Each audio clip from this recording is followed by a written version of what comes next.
নমস্কার বন্ধুরা, এনএম কিচেনে আপনাদের সবাইকে স্বাগত।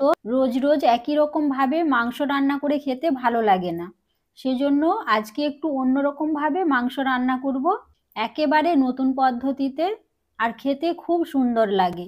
আমি আগেও অনেকবার এভাবে বানিয়ে খেয়ে দেখেছি। চলুন রেসিপিটা বানিয়ে নিই। প্রথম থেকে শেষ পর্যন্ত দেখতে থাকুন, আশা করছি সবারই ভালো লাগবে। এখানে আমি মুরগির মাংস নিয়েছি, এটা 700 গ্রাম মাংস রয়েছে। এর মধ্যে এখন সব মশলাগুলো মেখে নেব। 2 চামচ আদা বাটা দিয়ে দেব, 2 চামচ রসুন বাটা দিয়ে দেব, 2 চামচ ফেটানো টক দই দিয়ে দেব, পেঁয়াজ কুচি দিয়ে দেব, ধনেপাতা কুচি দিয়ে দেব, টমেটো কুচি দিয়ে দেব, পরিমাণ মতো লবণ দিয়ে দেব, 1 চামচ মতো গোলমরিচ গুঁড়ো দিয়ে দেব। বেশি দেব না, বেশি দিলে ঝাল হয়ে যাবে। 1 চামচ হলুদ গুঁড়ো দিয়ে দেব, 1 চামচ লঙ্কার গুঁড়ো দিয়ে দেব, 1 চামচ কাশ্মীরি রেড চিলি পাউডার দেব। এখন সব উপকরণ মাংসের সাথে ভালো করে মিশিয়ে নেব। সব একসাথে ভালো করে মিশিয়ে নিয়েছি। এখন ওর মধ্যে সর্ষের তেল দিয়ে দেব। সর্ষের তেল দিয়ে তেলটাকে আবারও এর সাথে একটু মেখে নেব। মাংসের সাথে সব উপকরণ ভালো করে মিশিয়ে নিয়েছি। এখন 10-15 মিনিট ঢেকে রেখে দেব। এখন চুলোটা জ্বালিয়ে নিয়েছি, কড়াই বসিয়ে দেব। মাংসের সাথে কয়েকটা আলুও দেব, সেজন্য প্রথমে আলুগুলো ভেজে নেব। কড়াইতে তেল দিয়ে দেব। তেল গরম হয়ে গেছে, ওর মধ্যে আলু দিয়ে দেব। আলুগুলোকে উল্টে পাল্টে একটু ভালো করে ভেজে নেব। আলুগুলো ভাজা হয়ে গেছে, এখন তুলে নেব। কড়াইতে তেল রয়েছে, আবারও একটু তেল দিয়ে দেব। এই তেলে হবে না। তেলের মধ্যে 2টো এলাচ, দারচিনি আর লবঙ্গ দিয়ে দেব।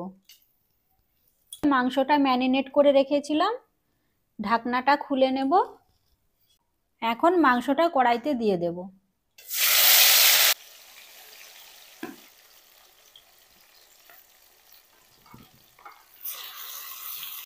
তেলের সাথে একটু নেড়ে নেব।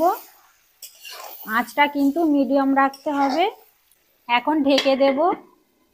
এই রান্নাটা কিন্তু ঢেকে ঢেকেই রান্না করতে হবে। ঢাকনা বন্ধ করতে হবে, আবার খুলতে হবে, আবার নেড়ে চেড়ে আবার ঢাকনা বন্ধ করতে হবে। এখন ঢাকনা খুলে নেব। দেখুন কতটা জল বেরিয়েছে।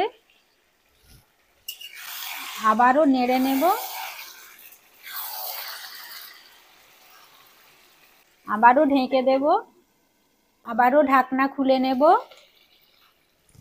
মাংসটা আমার অর্ধেক কষানো হয়েছে, পুরোপুরি এখনো কষানো হয়নি। মাংস থেকে কত জল বেরিয়েছে দেখুন। এর মধ্যে আর জল দিতে হবে না, এই জলেই সেদ্ধ হয়ে যাবে। এখন ভেজে রাখা আলুগুলো দিয়ে দেব। আবারও একটু ঢেকে দেব। এখন আবারও ঢাকনা খুলে নেব।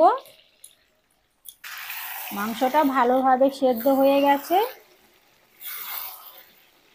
একটু ভালো করে নেড়ে চেড়ে নেব। জল দিলেও হবে, না দিলেও হবে। যারা এরকম কষা খেতে চান আর জল না দিলেও হবে, এটা রুটির সাথে খেতে ভালো। আর যদি ভাত দিয়ে খেতে চান তাহলে একটু জল দিয়ে দিলে ভালো হবে। মাংস রান্না আমার কমপ্লিট হয়ে গেছে, এখন ঢেলে নেব। দেখুন কত সুন্দর হয়েছে। মশলা কষিয়ে রান্না করার থেকে এইভাবে একবার বানিয়ে দেখতে পারেন, খুব সুন্দর লাগে খেতে। আমার রেসিপিটা যদি আপনাদের ভালো লেগে থাকে তাহলে একটা লাইক দেবেন, কমেন্ট করবেন আর সাবস্ক্রাইব করবেন আমার চ্যানেলটা।